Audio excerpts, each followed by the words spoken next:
Hey, this is The View from the Legacy View comic book series, and today on the show, we got veteran writer Chuck Brown. Yeah, Chuck Brown, the writer from, the Scar book, the Black Manta book, Aquaman. Right now, he on Teen Titans. He does so much stuff in Marvel and DC, and he has the award-winning book, Bitterroot indie series, he wrote as well. And they got picked up for a television show. So y'all, make sure y'all stay tuned. Listen to this whole interview. Check him out. Almost local to us. He about 30 minutes away from where we originated from. So this is Chill in the Green Box. On View from Legacy View. Specks, go ahead, start the show up. I'm out. Welcome back to the hood. This is Chillin the Green Box with Specks, Thompson, and the View. And thank my co-host for the introduction, man. I'm glad you come on the show, doing your job. Last season, you was gone half the time, so I'm glad you actually doing your job. But I guess Chuck Brown, man, appreciate you coming on. No problem, man. Appreciate the invite, man. Appreciate it. All right. For people who don't know who you are, give them a little brief introduction who you is. I'm a comic book writer. Been writing for about 20 plus years. I started out as an indie creator, creating my own stuff at a local studio in Columbia, South Carolina. From there, I've worked with Dark Horse, Image, IDW, Marvel, DC, Dynamite Comics, a little bit of Disney stuff here and there. And a little bit everybody, huh? yeah, in full circle back to Image Comics, doing more creator-owned stuff. Okay. That's dope, man. So, Columbia, South Carolina is not too far from I'm at. I'm in Augusta. So okay. I'm pretty sure you get the reference of the show Chillin the Green Box, because y'all had the green little boxes out there too, right? Yeah. So this show is basically it, just chilling, hanging out, in front of that green box, with your friends and stuff. Because I've been on a bunch of podcasts and watch podcasts and seen creators get on there and they blab 2 hours about their project and people don't know about them or have a reason to even support them. So I developed my show so people can learn about the people I have on and give them a reason to support them, and follow them along, their future endeavors they have. What brought you to Columbia? Well, I'm in Augusta. You say you're in Augusta. That's right. Yeah. I haven't been out there for any convention-led work. When I was when I was doing stuff with the music industry with art and stuff, and I've been there for a couple showcases and shows and stuff like that. Because of course, the strip club and stuff is over there and other little off mic stuff. Right. Besides that, I haven't really been out there. I really have never been out there just to, as a civilian, just go down there to eat and stuff like that. So I need to, because my sister tells me y'all got some good food spots out there. What's the first spot I met you at? What's your local comic book shop again? Well, that's not my local comic book shop, but what was that? Top Dog. Top Dog. Okay, that's right. Yeah. I go to Augusta Book Exchange.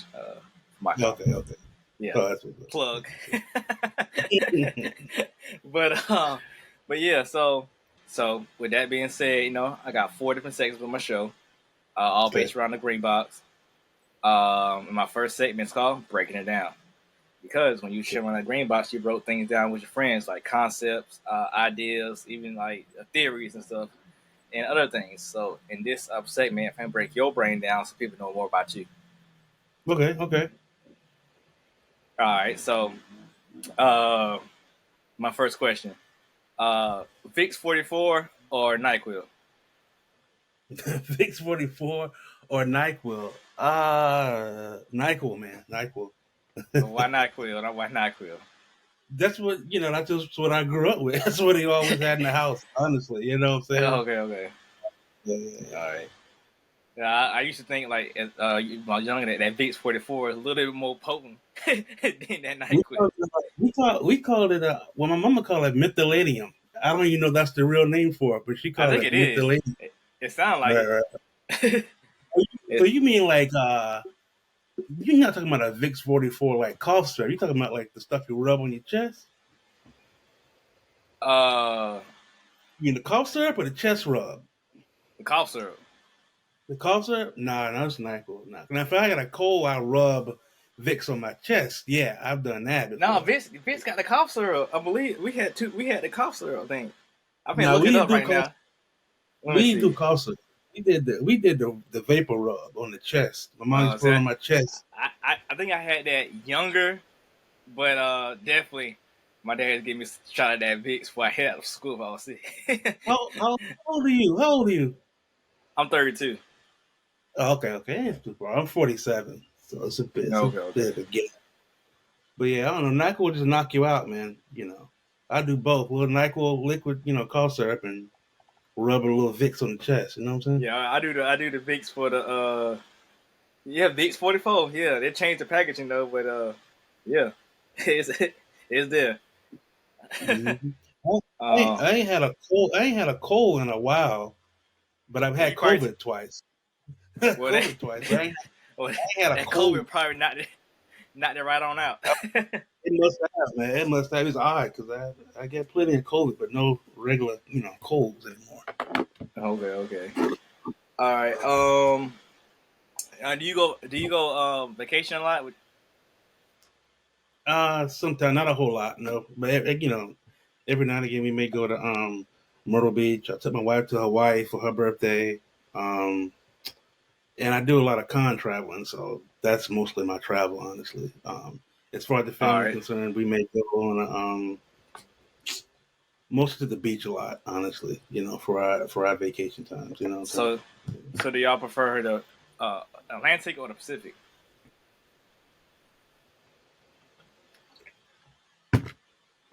Atlantic. The Atlantic? Oh, that's surprising.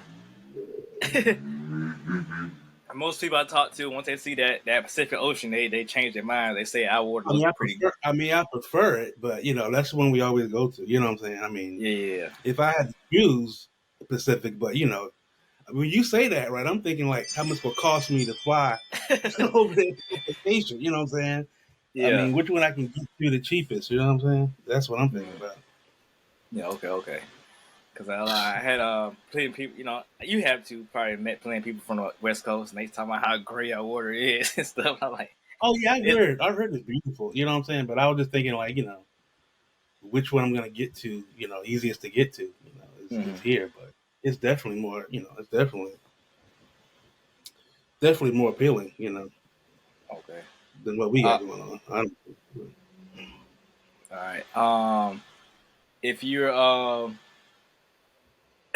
If you're if you're on cast of Walking Dead, what would be your specialty item, a specialty trait you'll carry for the group? Yeah, specialty trait. Like what? You mean like a Like weapon Daryl, or a like skill like or Daryl, he was the redneck country boy, so he knew how to hunt and track and whatever.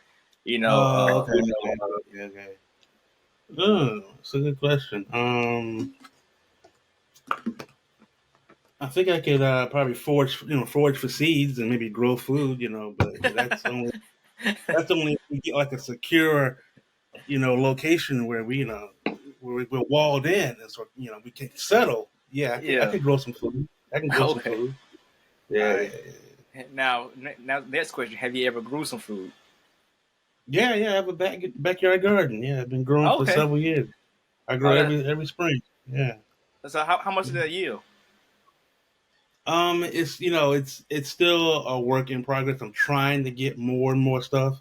I did Mm-hmm. potatoes one year and I got like 20 potatoes, 20, 30 potatoes. This year I'm gonna try to get like 100 potatoes. Is But it it's is it it's is it better? it's what's Like that? The the taste, potatoes? the taste. Um, like I said, it's still a work in process. The ones I did that time, I think they didn't come out quite. Some were good, and some had a little bit of mold on them because I overwatered them. You know what I'm saying? So I'm still trying Oh, to learn how to do more. My most successful thing is cayenne peppers. I grow a lot of great cayenne peppers. I got like bags and bags full of those, and they're easy to grow. They grow real quick, and I was able to give those to friends and keep some for myself. So cayenne okay. peppers is yeah. That's dope. That's dope. Yeah. Yeah, at my job, we got a lot of like I don't know, pre-grown plants you can put and like grow in your yard. And I've been seeing a lot No, of yeah. I've been seeing a lot of the berries. So like, it'd be dope to have like the blackberry, blueberry, strawberries in the backyard, but I know that brings snakes and stuff, but still, like, you just go outside, pick you some fruit, real quick. Yeah. I grew up with my mom and grandma had gardens and pigs and chickens and all that stuff. So I kind of in my DNA. You know what I'm saying? Okay, makes sense. All right. Well, on to my next segment. Hopefully, people got a good feel, who you is for my little icebreaker questions. And my next segment is called the back issues. And being in the comics, you should know all about the back issues. But people who don't, if you want to know about Aquaman's origin story, you read his back issues. So in this segment, we can go to your origin story with your back issues. So, where are you from, and what do you call your hood? From small town called Latta, South Carolina, and now I live in Columbia, South Carolina. Okay. How far away is it to? About an hour and a half from where I am now, so it's a quick drive. Okay, that probably explains the farms and the pigs, huh?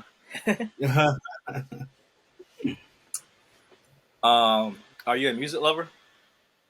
I am, but I'm definitely not a like if you played a song, I couldn't tell you who's the artist. You know what I'm saying? But I do love music. I do listen to relax. I do listen when I work.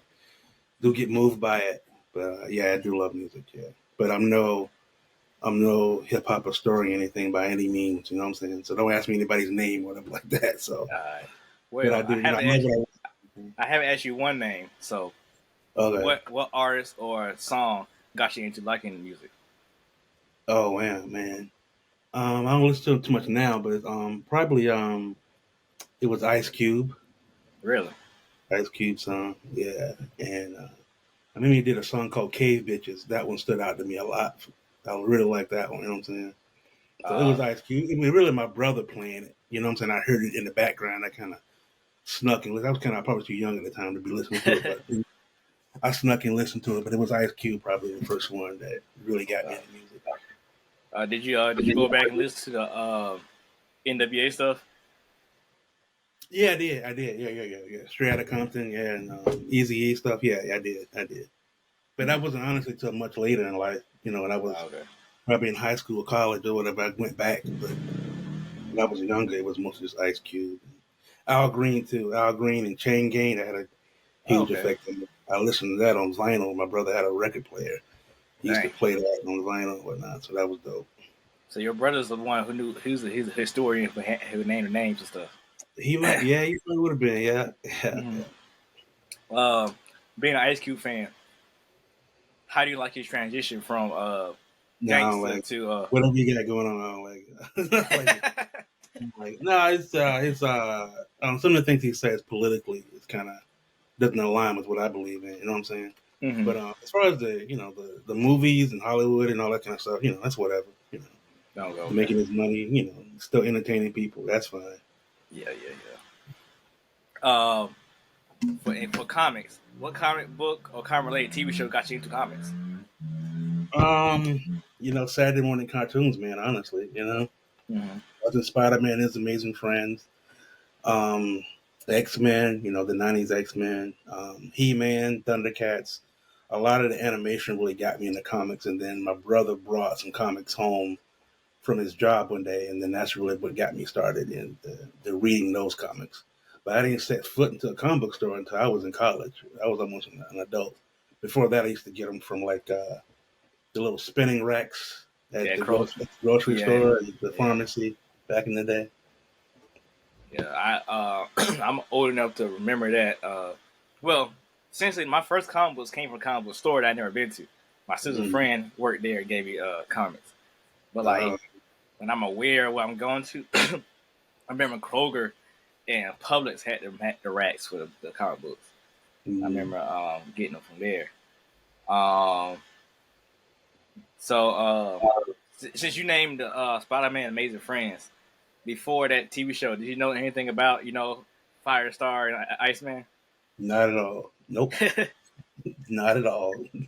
Not at all. I was all introduced from the animation, the cartoons as a kid, man. Okay. And then I went to the comics and saw the much bigger world. What made you go to a comic book store when you was older? Like I said, my brothers are really into Batman. You know, Mm-hmm. one was older, the other was younger, and they used to play Batman and Robin. They used to tell me a story how he played Batman and Robin. They told me my dad got them a go kart, and they would, that was the Batmobile for them back in the day. Mm-hmm.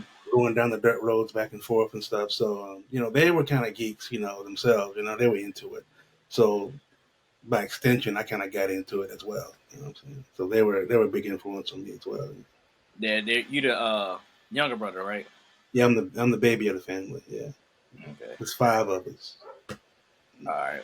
With that being said, you said they were geeks and whatever. So when did you find out that you was a nerd as well?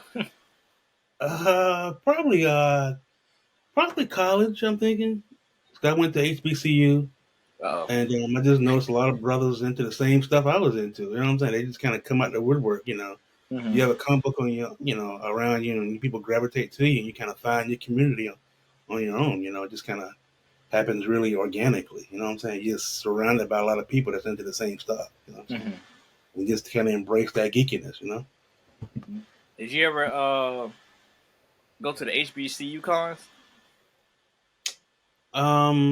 We like now or back in the day? I don't know. I just found out about them a couple years ago. I didn't know there was an HBCU con. Honestly, I didn't know there was an HBCU con. I know there's a few. Yeah, so I don't know. I didn't go to it. I signed up for it, but the money. Well, oh yeah, some people flaked out, like some schools or some team or something flaked out. So I Is didn't. it called HBCU con? Yeah, but yeah. So I think it's a group, and they toured the HBCUs for like a comic anime con or whatever. But yeah, I thought about doing it. Oh, But wow. but Interesting. but yeah, I think they definitely in Atlanta for sure. Oh, that's what's up. They may go to Carolina. It was a little map they posted. I don't know if they posted or they sent me an email, but they go at least 5 different schools. Oh, that's dope. Yeah. So they travel to schools, or they just It's kind of like GalaxyCon, but it's like in different schools like that. That makes sense. Oh, I get it. That's dope. That's Yeah. dope. I ain't I seen thought, Benedict gonna do something like that. That's dope. yep. Well, I guess I put you on something because I haven't went myself. So I mean, if you do it before I do it, Yeah, But yeah. I don't know the time frame. I gotta look it up though. But it's like you got an actual event, then you got some kind of outside event. So the outside event is like, I guess like car and bike show style, like everybody's outside with tents and stuff. Then the Mhm. actual event is probably inside because they're talking about like step shows and stuff like that. So I think that might be inside thing. Right. That's what's up. Yeah. Um. So since you brought up Benedict, I guess you went to Benedict College. Yeah, that's where I went. Yeah. What you go for? I went for marketing. Oh, I went to marketing too. Oh yeah. Yeah. I went for marketing, and I graduated and worked in IT, and then quit IT to do comic books. Well, I didn't quite graduate. I got deterred because what I went to school for, I went to school for marketing. I wanted to market recording artists. And I want to be the ones that make them the good CDs, covers, put them on billboards, all that stuff. That's what I want to do. I ended up getting an internship from a record label and did that. Then got offered a job with a label. So I was like, shoot, I'm already doing what I'm doing for school, so I'm good. So Right. You just bounce. Right. Yeah, it can't bite me, But but now I do comic books, so I mean, it's good. But yeah, it bit me because when I went to transfer labels, I said I got my resume, like I did this and third. They was like, yeah, but we do that degree. So like either I can like find another independent label to work with, or not, because the majors, the Atlantic, the Epic and all that, they wasn't, they need that paperwork. Yeah. Uh, yeah. Also, yeah, that's all I got for that segment. Going to my next segment. Mm-hmm. It's called the hotkeys. Uh, another another comic related term, but it's also means something music as well. So in comics, it's hotkeys would be like key issues, where a new artist get on, new writer, new character get introduced, and like nowadays you want to get storylines because they become a TV show or movie. As well in music, it's a button or on the turntable or a keyboard that the producer or the DJ will press to get everybody live during the event. So this segment is questions, to get everybody live by this, interview about what you do and who you are. From questions, Okay. and I formulated before this interview as well as while we talk. Okay. Um, so with that being said, um, I didn't know you was in comics that long. I didn't know you was in comics for 20 years. So Yeah. Yeah. what started you on that 20-year journey? Um, like I did a lot of self publishing. When I was in college or right out of college with a local studio called 803 Studios, and we published like a black and white anthology of different stories. So it was the concept was just a bunch of artists, writers, and inkers and colorists coming together because we wanted to be published. Right, so no one got paid, but we all chipped in to make this book happen. We managed ourselves, we marketed ourselves, we traveled to cons, sold books, out of our trunk or whatever, and just did that hustle and just learned a lot about the industry and comics and how they work. So that's kind of part of my origin story. Okay, it's crazy you say you saw a Trump because like only That's just a been. metaphor. That's just a metaphor. You know what I'm saying? But Oh no, that's how you. I physically did it. So like Oh yeah. the story I was gonna say like, so I haven't been in comics that long. I just started in 2019, Okay. and you don't create the Facebook groups. You talk to people and say your method of selling books or whatever. And I'm like, I'm making $100 a day selling books out my trunk, Mm-hmm. and they're like, you did. I was like, but I came from the music industry. Like I'm used to selling mixtapes out in the parking lot. Right. Right. So I'm doing this. So like I literally was pulling up to Walmart. See my marketing, thought was I could park beside the carts when they turn the carts back because they gotta go over there to put the cart back.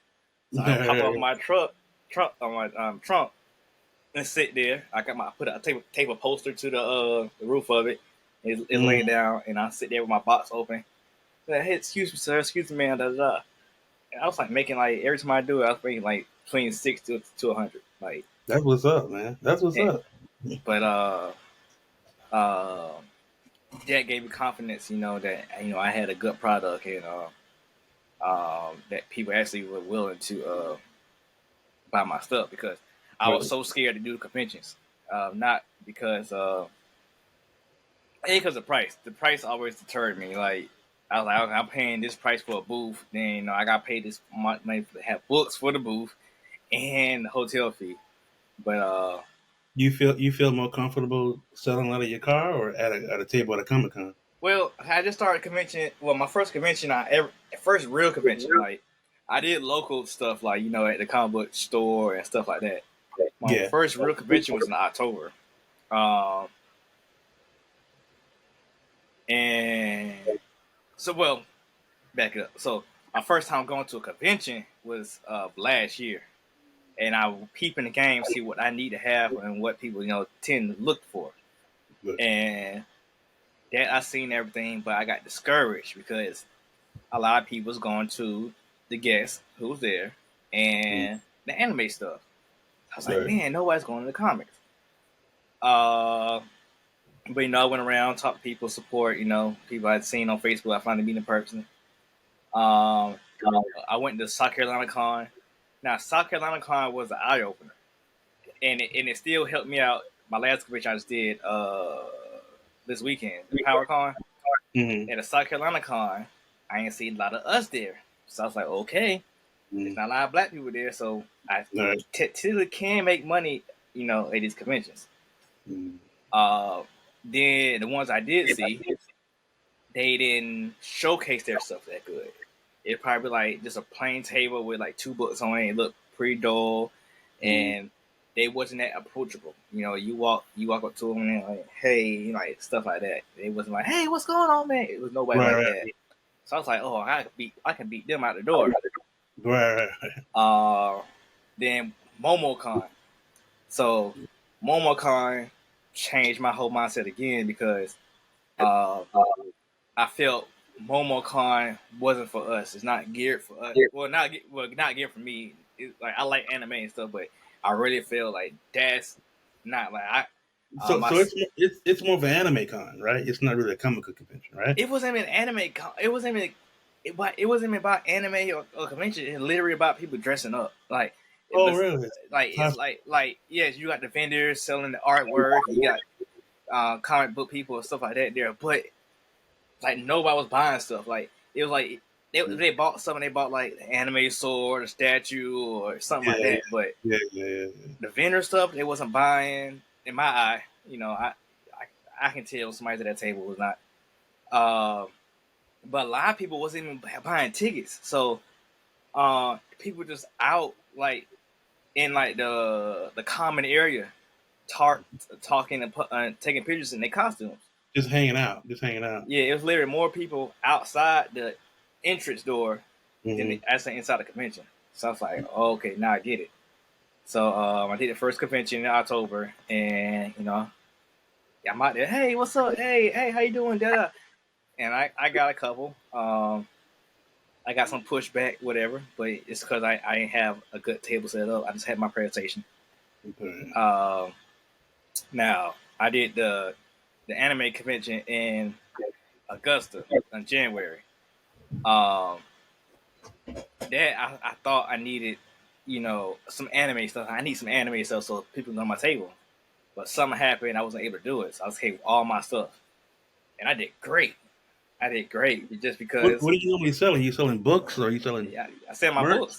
I got books, posters, and T-shirts. Oh, that's I technically haven't shown a T-shirt at a con. I stole a T-shirt at a comic book tournament. Not comic book tournament, a video game tournament. Ironically. But I did pretty good, so I'm very confident now. I went to the one this weekend and very confident. So like the amount of money I'm making at the cons is good, but like the time frame making that money is not the same. Cause with 10 to 6, so about 8 hours at the convention making that money versus me being outside for an hour or two making the money. Like right. I made it faster out of my trunk. Right. But I had to do a lot more footwork. I really had to bring them in. You really got to engage the people more. Yeah. The conventions, they coming up to my table. You know, they steady stream. So that's the only difference. Yeah. Right. It's interesting. So you self-published 20 years ago. Y'all had to put all your money into it. Yeah. So self-published now? Like I put my book out, put on a website. Cool. You know, I did it. How was it back then? Back then, we actually we went to a printer, right? And most of the printers back then they catered to the bigger companies, right? So if you went to a printer back in the day, like in the 2002 or 2004, it was like a minimum 2,000 print run, right? So we had to get 2,000 books, right, to get started, right? So that was a huge expense, right? And getting into, and only from a distribution was Diamond. Diamond was a huge monopoly back then. It's been broken up a lot recently, like in the past couple of years, the monopoly. But back then, Diamond was all you had. And if you weren't like on DC, Marvel, or Image Book level, they weren't going to approve the book, right? So we didn't get into Diamond, so we just basically went to comic book conventions and sold at local stores and asked all the local stores here to ask would they put our book in their store, which they did, and we got a lot of good local support. So it was a lot of just hustling, a lot of groundwork, a lot of networking. Going to all those cons, that's where I met a lot of people in the industry, just going around hustling, trying to sell that book back in the day.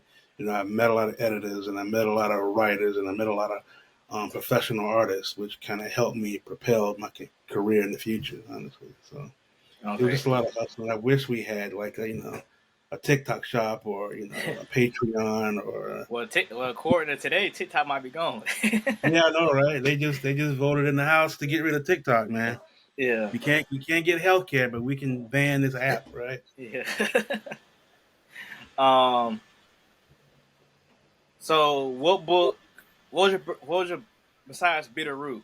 What was your Yeah. big indie book that like got you some notoriety? Or was it Um, Bitterroot?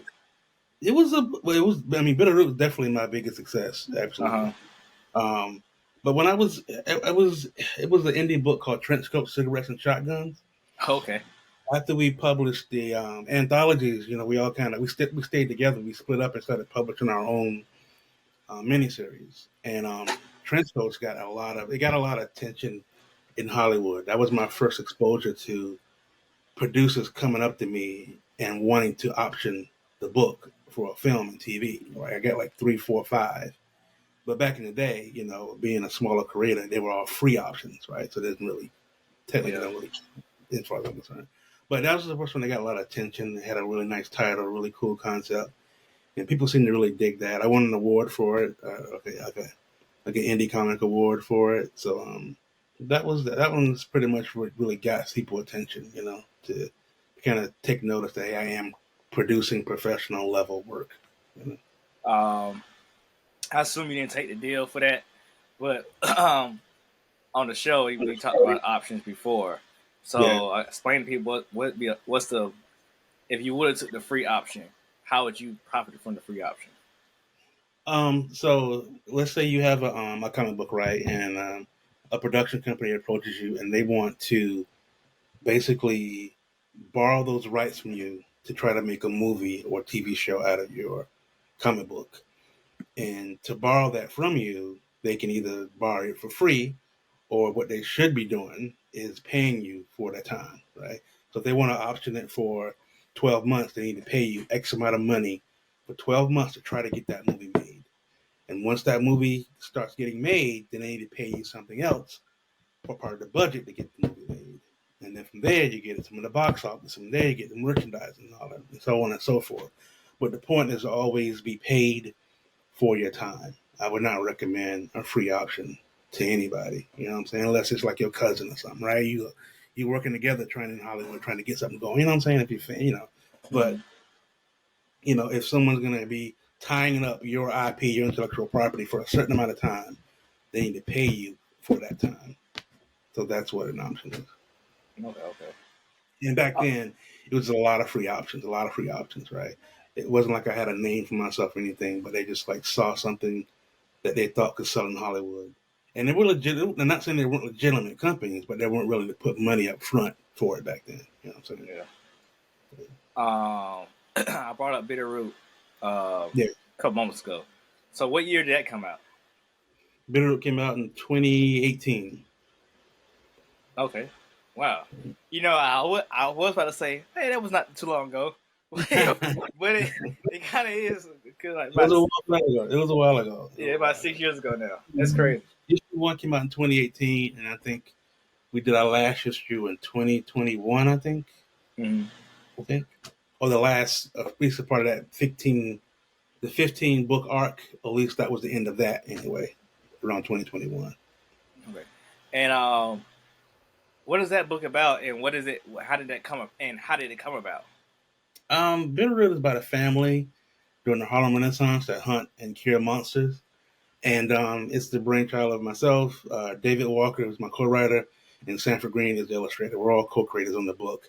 And we just really wanted to create something that showed us in a positive, powerful light, you know what I'm saying, that kind of incorporated all stuff that we enjoyed and we loved, the Harlem Renaissance and mysticism and root work and magic and also talking about the Great Migration and the Civil Rights Movement and things of that sort. So we kind of incorporated all of that with the monster hunting background with all this fantasy stuff mixed in, but also trying to teach people about, the atrocities of American history at the same time. And you say that takes place during the Harlem Renaissance? Yeah, 1924 to 1926. And I can't remember, but it's not steampunk, is it? It is. There is Okay, steampunk. Okay. Yeah, the steampunk elements. Yeah, definitely. Some of their So weapons and technology are steampunk based, but also there's herbology and a little bit of alchemy and magic and stuff kind of mixed in as well. what made you choose that? Choose that. Because it was the Harlem Renaissance, and I wanted it to be technologically advanced. I thought steampunk would be a perfect addition. Um, when I first sent Sanford the references for it, he came back and it was it was very sleek and very subtle steampunk. It was almost took on a life of its own. Honestly, almost another form of expression. The way he brought it to life, it wasn't just steampunk. It was just something else entirely. Okay, okay. Yeah. How many issues or chapters did you do? It was 15 issues. 15 issues, 3 trades, and we have an omnibus out. Okay. Omnibus in stores now. Okay. All right. I must got volume 1 then. I think I got volume 1. I thought I had an omnibus. So I might have volume 1. But yeah. Is it a thick book like this? Let me see. I think I got it over here. But I think it's pretty. I don't think it's pretty shallow. I don't think it's omnibus style.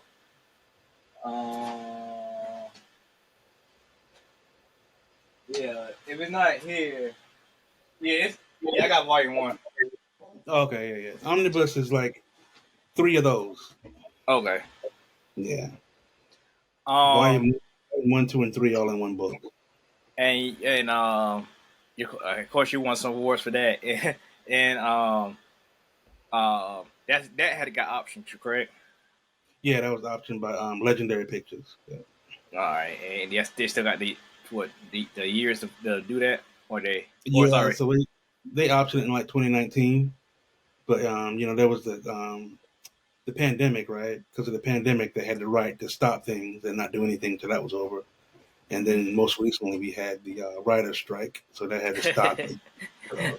With options, man, you never know. It could happen, it could never happen, right? Mm-hmm. But like I said, that's why it's important to get paid for your time. You know what I mean? Now, do you know about it, or they basically keep you all in the dark about it? They share the scripts with us, and we have our representation that lives there in Hollywood that gives us updates and talks to us on a regular basis. So.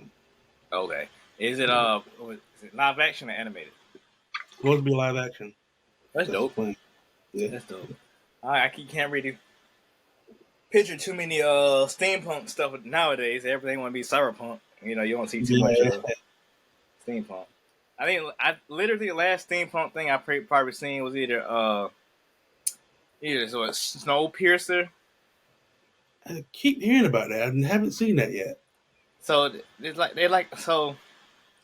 Someone said it was a prequel to Willy Wonka or something. I don't know. No, it's a more like a sequel to Willy Wonka. Like a sequel. It's like a grown person one. Really?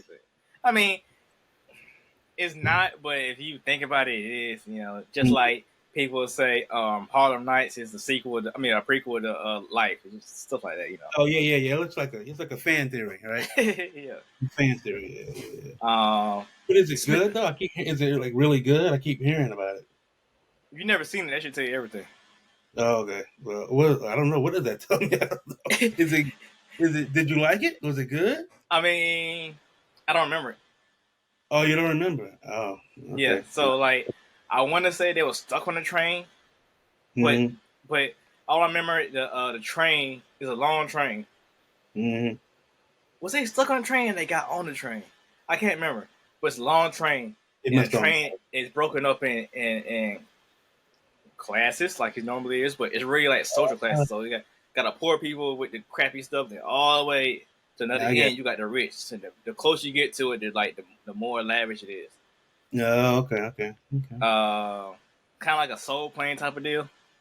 Yeah, okay. You seen Soul Plane, right? I have seen Soul Plane. So how they had the economy was eating Popeye's fried chicken, and the one that was like a club. So yeah, basically like that, but like Willy Wonka style, like not Willy Wonka. What's that old movie when the little boy be like, "Can I have some more porridge, please?" What is that? Great Expectations? Is that what that is? I don't know, but that's how poor, like that side of poor, Right, into like lavish rich. right. Tiny Tim poor. I know what you're saying. Yeah, Yeah. but talking about prequels and sequels, kind of jumping your career, but it just falls in. Mm-hmm. So you wrote Mufasa, right? Not Scar. Mufasa, Scar. I'm sorry, Yeah, Scar. Scar. Yeah. So I wanted to pick it up, but I could never find it. But what was that about? What was Scar about? Oh, so Disney works with Dynamite Comics Yeah, to make some of these comics happen, and I've been working at Dynamite Comics with I did some Red Sonja stuff with them and some John Carter of Mars stuff. yeah, I raised So John Carter. Yeah, I was already working with him, and he just kind of I think it was another book he wanted me to do. I think it was it might have been Peter Pan or something like that, and that fell through. And then I got on Scar, and Scar book is mostly about everything he did plotting to try to get to power. You know, everything he did plotting to kill Mufasa and take over the Pride Lands. You know, it's all about him and these vultures and his relationship with Sarabi. what's the name? Sarabi.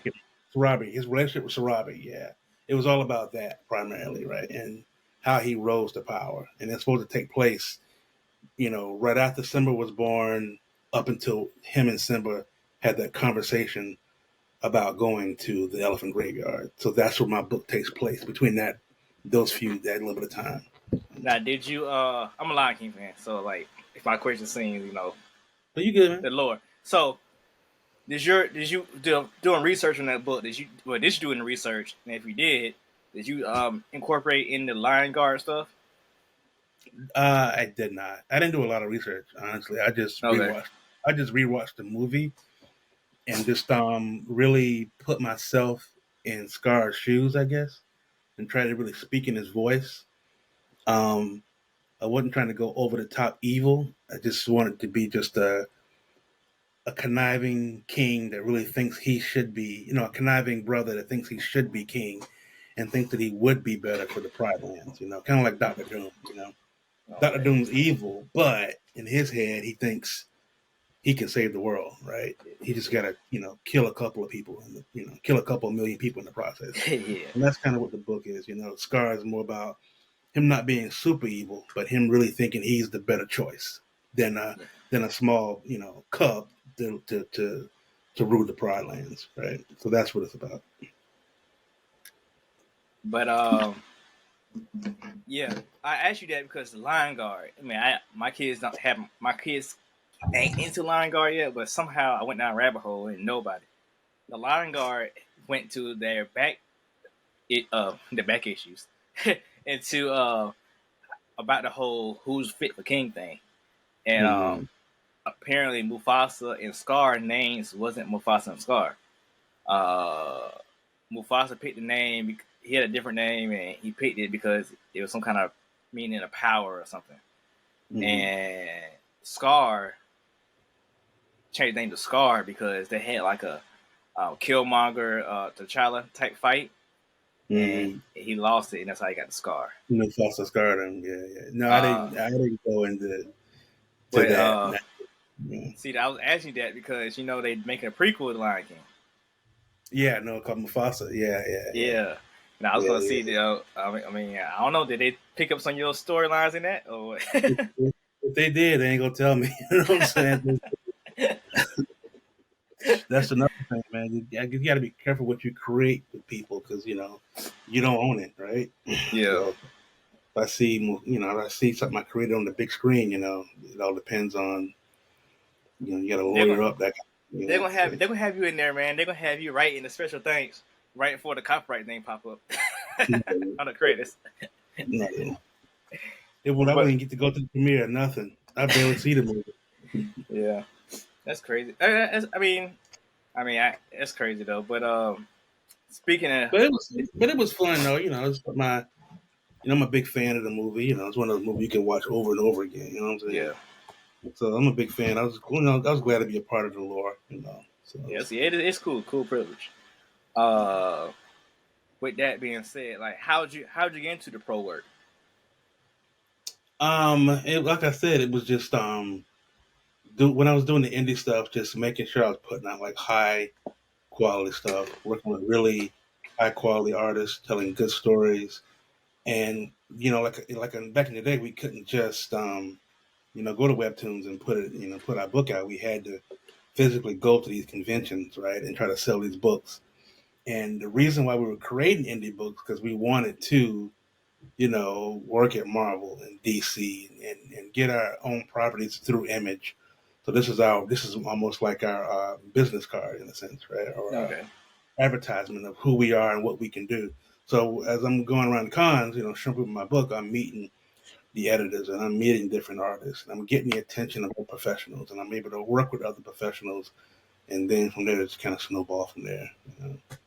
Okay. Dark Horse, I think Dark Horse was my first professional work where me and Sanford Green did a book called Rotten Apple together and we got a one shot published through there. Okay. And me being a writer, right? I have published work which helped.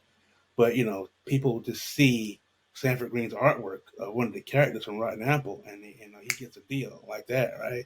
So basically, I just come along and help write and develop the story and build a world around these characters and around these images, and that helped thrust me into the professional scene. Just working with professional artists and meeting these different editors and just going out there hustling and showing my face that I'm among them and I can basically create stuff of my own that a whole corporation can create. Basically what you're doing. You know what I'm saying? You putting it out yourself. You're doing what Marvel can do, right? And you can, and eventually you can do it better, right? So they're gonna eventually come to you, seeking you out, right? Because you can do what they can do. Yeah. Yeah. See, my my mindset of who's popular and who is not, is kind of twisted. Mm-hmm. So you say the guy did artwork and it's a guy job like that, Yeah. but outside looking in, not knowing too much about comics and whatnot, Yeah. I feel like the writers are more popular though. Just the artists get more work. Yeah. The bard artists. I mean, you can probably count the popular artists on one hand, right? Like that, like superstar artists that's working on 4, 5, 6 books, right? And to be honest, comics is a visual medium, right? And they're gonna get more work, they're gonna get more pay, they're gonna get more advantages, but I guess once you get to a certain level as an artist, when you're the Brian Michael Bendis, or the Tom Taylors, or the Tom Kings, you know what I'm saying? Or Dwayne McDuffie and things of that sort. When you're on that level, yeah, you're probably going to hear your name ring out more, right? Mm-hmm. But You mean the writers, right? yeah, to my writers, those are all writers. Dan Slott, all those big name writers, right? But these artists, man, they're honestly they're the superstars. They're the star of the show, and you gotta keep them happy and give them their props, man, because it's a visual medium. Without them, it's nothing. Yeah. See, my mindset, because I cover the music industry. I Mm-hmm. seen the writers as the performers and the artists like the producers, Yeah. because the artists, like I said, they produce more work. But like Mm. you can know the Scott Storch, the Timberlands and all that. Yeah. You know some of the artists that been on their beats, but you don't know all the indie people that been on their beats as well. So Mm. I kind of feel the same way about the comic book world. Like, yeah, it's a lot of artists, get paid before us writers will. Like, we want to do a book, we got to pay the artist to do the book and whatever. Then we got to sell the book, but eventually, we pay them X amount of dollars on the pages. Technically that'd be it for them unless they sell their own So books themselves. So DJ Khaled, Kanye, all them, they're calling them artists or writers? Uh, well, uh, Kanye would be like a Jim Lee Uh, or Todd McFarlane because do he does both. both. Yeah, But so DJ like, Khaled and Timberland, they're artists or they're writers? I don't know if Timberland is a songwriter. Yeah, okay. Kamisi did it. Kamisi did the songs. No, I'm not asking like what's your classification of them. I'm asking you like are Oh, they? so I give both of them producers because they're not really doing songs. They just putting stuff together. Yeah. Yeah, You feel like they get more shine than the people actually on there. no, they're like they're like they're doing. So we blended two worlds, the comic book and music world. I'll say they're doing the big events. They doing the crisis. So every time they put out a project, it's a crisis event. Yeah, I got you. So they do that. So yeah, they own the big books of the crisis. Then the artists they have on their projects be like the other artists for the tie-ins.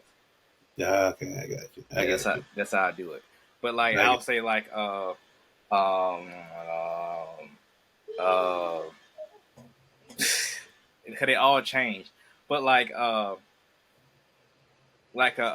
baby face or a Jermaine Dupri or something like that would be like the artist versus a writer. Yeah, they make more beats. So even Diddy, I get him. Well, Diddy would be a writer because I guess he thinks it's a better song. I don't know. I didn't think Diddy would be an artist. Be an artist though. I think he's definitely an artist because his early work with Bad Boy and stuff like that, like the Biggie, he did a lot of sampling his own stuff. I think later on, that's when he started tap dancing people's videos and stuff.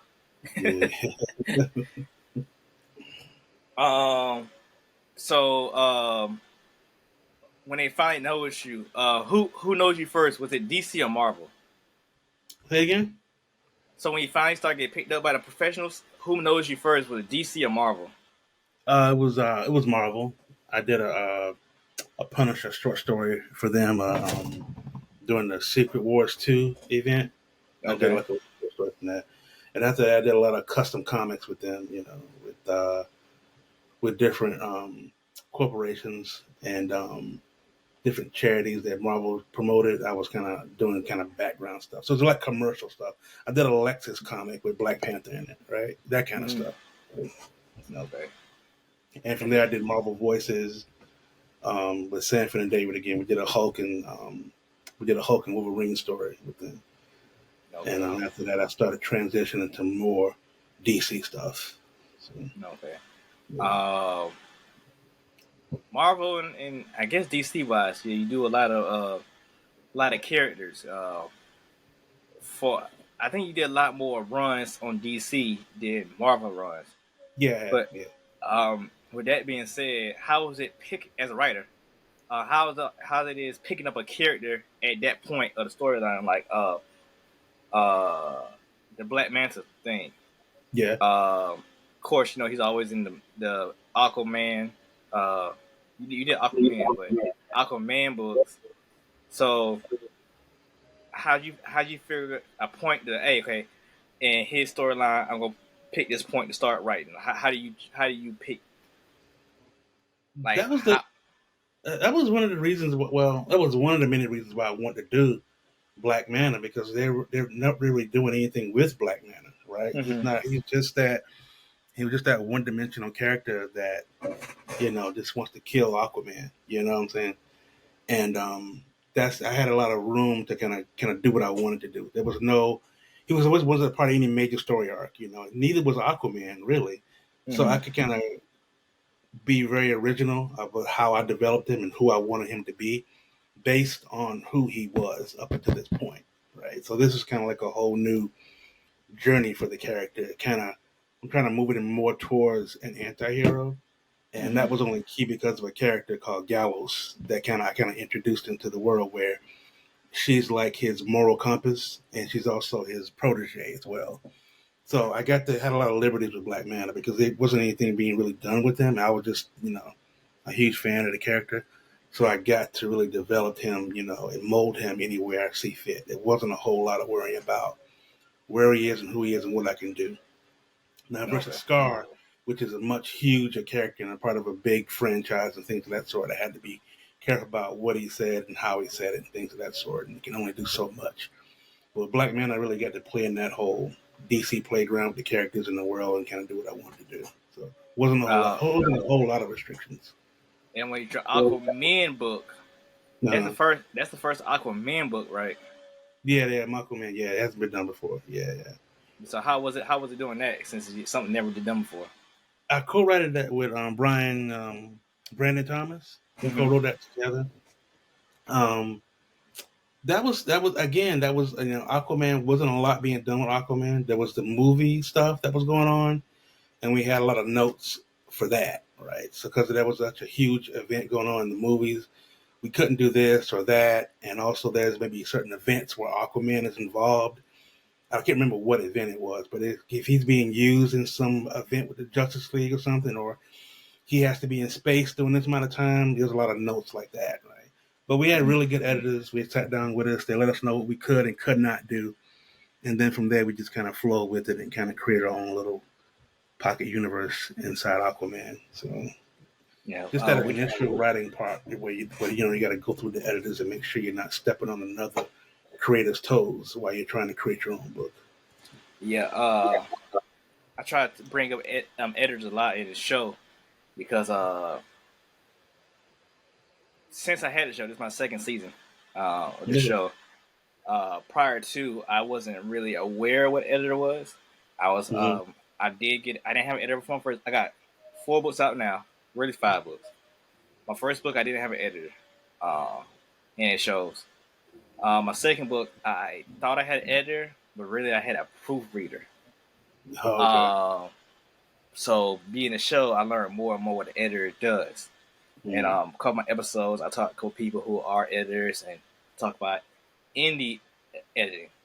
So with you being the first ones talking about, pro editing, how is it working with that? Like, because like you said, Aquaman could be doing something in Dark Crisis, but you're writing a story with him involved.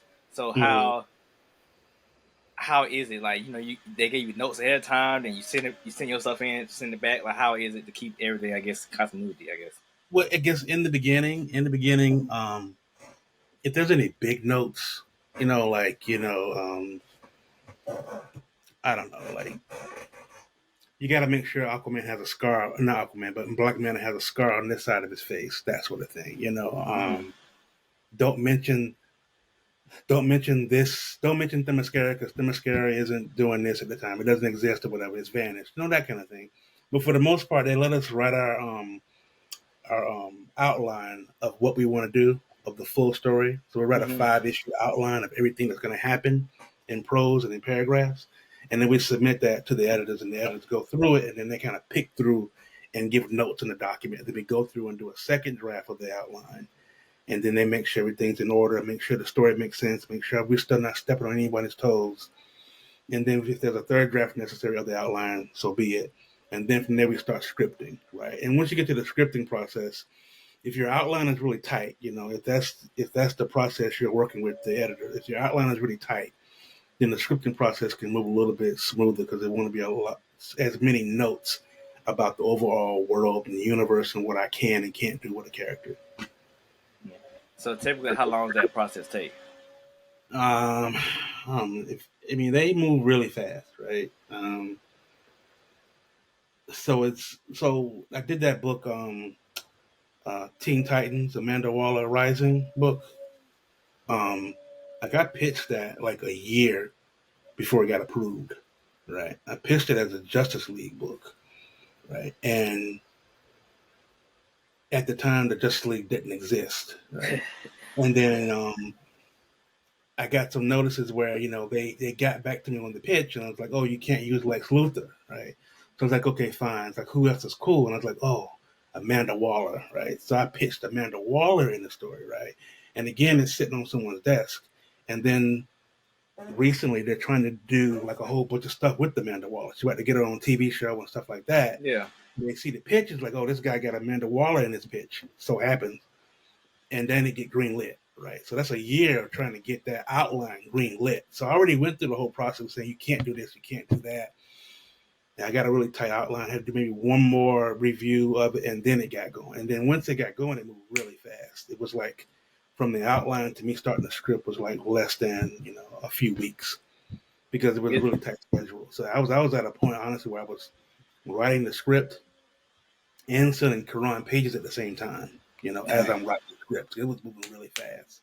Is Right? it easy swapping out characters like that? Like, okay, Lex Luthor from Amanda Waller. Is it easy doing stuff like that, or? Well, not for me. Not for me as a writer. Man, it was a lot, man. Like I said, Okay.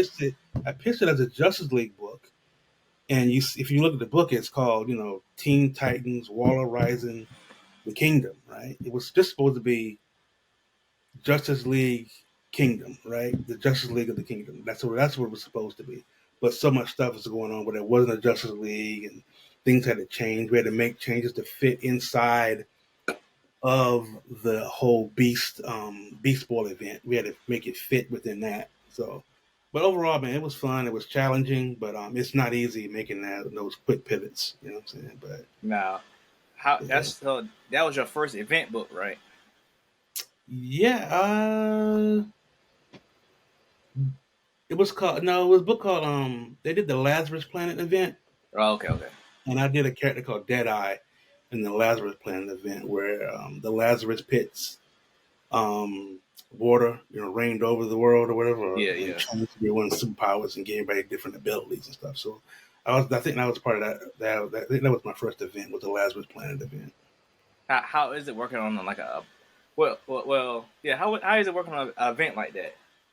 Like I said, it's just a lot of making sure you're not stepping on anyone else's toes and make sure it all makes sense and it's all cohesive. Okay. And like I said, my book only finally got pushed through because I just so happened to have a character that's a big part of the event, which is Amanda Waller. So that helped me kind of get it pushed through. So it's fun, man. It's fun. It's cool, but it's definitely a lot of hard work. Have you seen any difference from you going to conventions as an indie round writer now being a professional writer? Oh yeah, it's very different, man. Very different. Very different. Very different. Okay. People, sales definitely increase. People are more willing to pay you to come to a convention, right? So I can come to the convention and not necessarily have to worry about sales, right? Not everyone does that, right? And I don't ask it of everyone either, right? Yeah. If they can do it, then cool. But if you can't, I ain't gonna ask you for crazy amount just to come. But that's the big difference. The autograph thing is weird. People want to pay you for an autograph, and it's just kind of odd to charge for it. But sometimes people come with like those long boxes of stuff and want you to Okay, sign. yeah, get the Then you checkbook out now. then you like, yeah, I gotta do $10 for Yeah. all 40 of your books, because I'm sitting there with my hand, but that kind of thing. Get your stamp. Yeah, you're right. I should. I don't know who it was. I don't know, it was Cardi B or John Cena. I don't know which one it was, but they had like a little system they was doing. Oh, really? Yeah, so it was like second nature. Like somebody was giving them the product and they was signing it, and they would talk to the camera and they just going. And I'm like, Wow. yeah, I don't know who. I don't know. It was Cardi B or John Cena. But like one of it was just second nature. Just yeah, we could be in so and so city. Da da da. I was like, That's wild. No, I ain't there yet. No, I ain't got like that. No. but yeah. What else got to ask? Oh, are you still doing independent work? When you say independent, you mean like create own stuff or? Yeah, create on. Yeah, I'm doing right now. I'm actually doing my artist in residence at Richland Main Library, Okay. and while I'm there, I'm doing a lot of workshops right now about creating comics and the comic industry in general. But while I'm there, I'm just taking time to develop some my own creator owned properties and just trying to really get it really tight and basically make a Bible of this whole world I'm building. Mm-hmm. And then from there, I'm going to go find an artist from there and make sure, find the right artist. And then I have everything he or she needs to say, hey, this is the world I built. Help me make it better. You know what I'm saying? So right now, just taking the time to just develop and try to make the best property I possibly can, man, and just write right now. All right, cool. Mm-hmm. I think that's all I got. Make sure. All right. So since you're doing DC stuff now, and I pretty and you said your brothers was big fans, Yeah, growing up. So had they asked you about doing that Batman Robin book yet? yeah. Nah, they haven't. I actually, the character, Deadeye is actually, he's actually, a tribute to my late brother, actually. Okay. He's kind of patterned after him, honestly. So yeah. How So how they, they how they feel about your comic book work? oh yeah, man, they proud, man. He proud of it. My brother, my oldest brother, he's the one that, gave me my first comic books. So yeah, everybody's proud, and um, I don't know if they still quite get what I do, but I know they appreciate what I've done. So uh, okay. That's dope, man. That's dope. yeah. Well, that's all I got. My last segment in the show, digging the crates. Also a double meaning term, comics, you dig in the crates to find the old Batman Robin issues, from back in the day and stuff Yeah. like that. And as well in music, you go through the vinyls and do the same thing. Um, so I'm gonna comb through this interview and pull out some stuff so people can go home with something from this interview. Oh, okay. Uh, Oh, so so we're done. We're basically. well, no, just this last. I got two more questions for you, Oh, okay. but then we'll be done. So, but with that being said, uh, so you didn't bring it up, which but a lot of people do bring it up when I talk to them about writing. Mhm. Screenwriting. Have you thought about doing any screenwriting for any shows or anything? Yeah, I wrote a screenplay. I did a comic book called Flawed, Yes, and I like that book. well, thank you. Yeah. There was a little bit of Hollywood interest in that, and then the strike happened. So I guess during the strike, I did write like a screenplay for Flawed, right? No one's read it or seen it or whatever, but it's written and it's like a first draft, and I need to do a second draft, but it's just trying to find that time. It's on the list of things to write. It is a skill I want to hone and become better at, but it's definitely an aspiration. I do want to eventually write and sell a screenplay one day. So Okay. fingers crossed. All right. And Yeah. my last question: um, what character are you waiting for them to tell you to write for? Are you dying to write for? Mm, good question. Hmm. That's a good question, man. Um, Curious about. I wouldn't mind trying Blue Marvel one day. That would be Okay. cool. I was fascinated with that character, Blue Marvel. Um, I'd love to write Storm, but I prefer a black woman write Storm. But I'd love to write Storm or co-write with Storm. Um, and Batman. Batman's a tough nut to crack. I wouldn't mind doing a Batman book. So Okay. those are my top three. Would you try to pick up that Jace, or you just go straight for Bruce? Oh, Bruce, man, Bruce. Oh, okay. Yeah, Bruce Wayne. Jason, that's the Black Batman. Yeah, I think his name is Jace. I could be saying it wrong, but Is he in the regular universe? last time I seen him was doing Dark Crisis. Yeah. I mean, either or, but I Like really. I literally haven't read DC comics since Dark Crisis. Like, so I finished his run. I finished Lazarus Planet. I think the last thing I read from DC was the Titans took over for the Justice League. That's probably the last thing I probably read. Mm, yeah. Um, But if you had asked me that question, 3-4 years ago, it would have been Black Manta for real. Like that was you, the you check that off. main one I wanted to write. It was Black Manta. That was the main one. But No and I Marvel. Well, you said Blue Marvel. You said Blue Marvel. Okay. I said Blue Marvel. Blue Marvel. Yeah. First it was Black Manta. Then I wouldn't mind doing Blue Marvel. Okay. But I think he has sons too, right? Or his kids, something like that. That would be dope. Blue Marvel. Yeah. Didn't he have kids? I don't think he had kids. I thought he had kids. If he kids, I don't. They probably in 2 books and that was it. I don't remember. Only technically only black superhero I know with kids is Black Lightning. Black Lightning. Well, Storm and Black Panther had a kid in like a Elseworld. Yes, but they don't exist in real life. So you see Yeah, he said elsewhere. real. He said real life. Yeah, but he wasn't. I don't think he was elsewhere. I think he was a young Avenger, and Yes. he was so badly written. He just got written off. Yeah. Now I'm thinking, what black superheroes have kids? I told you.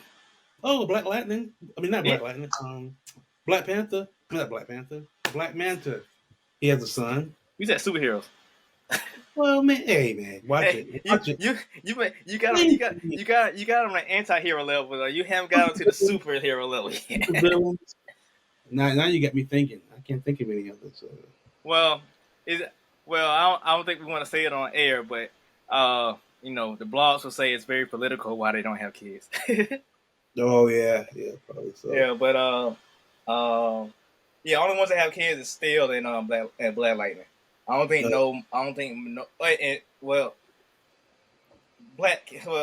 whatever. Blue Cage had a kid. Blue Cage had a little girl. Yeah, but I haven't seen her since that Logan event when they went to that place and they thought they was gonna have Logan's DNA there, but they had their daughter's DNA. That's not. I mean, it was right before Wolverine was dead, and it was right before he came back. They had all like the 4 different series before he came back alive, and it was like a Luke Cage, Spider-Man, and somebody else team up. Rocket from Milestone. She has a kid. But it's Redcon though, isn't it? What do you mean? In the Marvel the current Milestone, she never got pregnant. She did? I didn't know that. I didn't know that. Yeah, she didn't. That dude. I don't think. Bumblebee doesn't have a kid.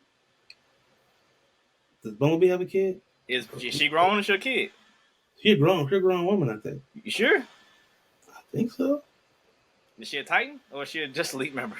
Just like Raven. Just like Raven. Like, well, you're right. You're writing that book now. So is Raven a kid or a dope? Raven? Yeah. I don't know. I didn't know that. She wasn't in that. It was titled Teen. It was titled Teen Titans, but it wasn't actually Teen Titans. That wasn't on the roster. But stuff like that is like when them Teen Titan characters, sometimes they're grown, sometimes they're not. And they call it Titans. I think they're all adults now. Yeah, so I read Titans every issue except the current stuff. So what they did was, okay, so you had Teen Titans and you had Titans. Dick Grayson Titans, Damian Teen Titans. Something happened and Teen Titans went away. Boom. So they made Titans Academy. So Titans Academy, and they explained that, the Titans are the mentors and the Teen Titans are the Teen Titans. So the book showcased the mentor teaching the new Teen Titans. So the Teen Titans are growing up to become Titans, and they're doing the next batch. Gotcha. But with that going on, that season 3 of that show happened. So the season 3 of that show happened. So they made books for the characters of that show. Then Dark Crisis happened, and they just smushed it all together. So I catch on stuff like that. Like, so Cyborg and Beast. Cyborg, I would ask you, but you haven't read the stories, so I don't know. Cyborg, okay, I don't know when it happened. I gotta look back or ask some kind of comic guy. Cyborg and Beast Boy is supposed to be one person now. What? So okay, what was that event called?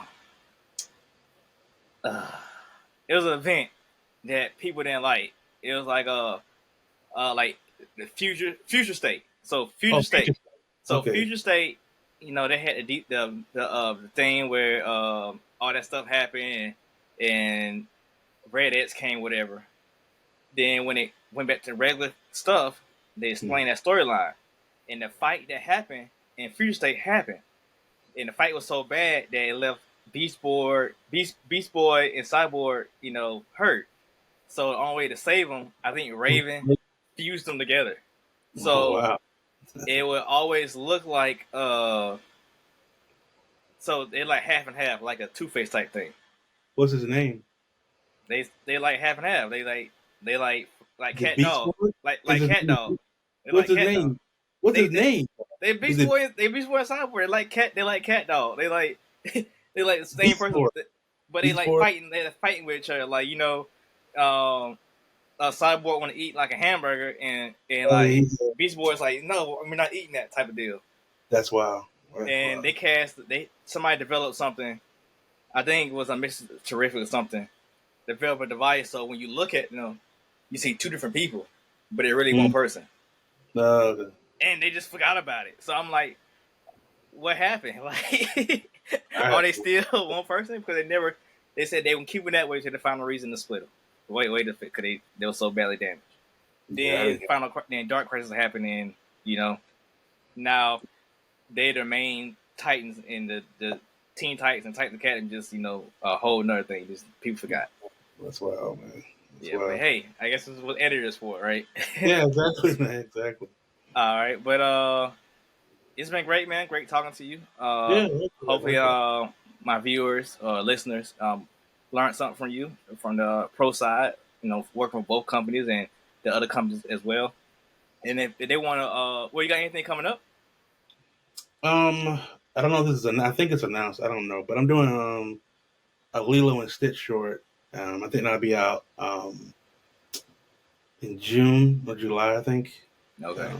It's part of I think it's like a anniversary issue of Lilo and Stitch with Dynamite Comics. Okay. But other than that, I hope to announce my creator-owned property project I'm working on in the next couple of months. The sooner I find the artist and everything, the sooner I can start promoting and let people know what I'm working on. So Cool. Just a tangent of what you just said. Pro word. You pick your artist or they give you artist? they pick them. Okay. I recommend, but that's about it. Yeah. Okay. So people want to follow you, follow you on social media and whatnot, see your new books or your creator own stuff. What can I do there? Just go to my website, OGOUNINK.com, and all my social media is on there. OGInk.com. Yeah. Cool. And once again, man, thanks for coming on, man. I enjoyed it. Thank you, man. Every